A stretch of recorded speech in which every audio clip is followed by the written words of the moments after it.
Un forte aplauso para eles. Muiñeira dos Pendellos, arreglo de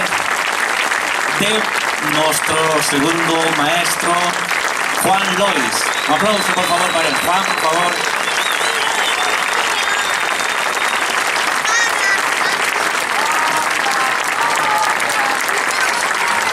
Un aplauso para los dos maestros, Juan y Antonio Seixas.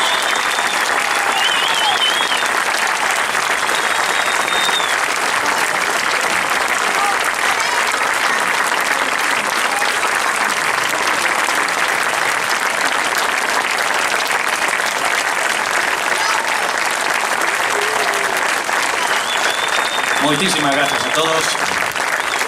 Y hasta aquí fue a noite de hoxe. Muchísimas gracias.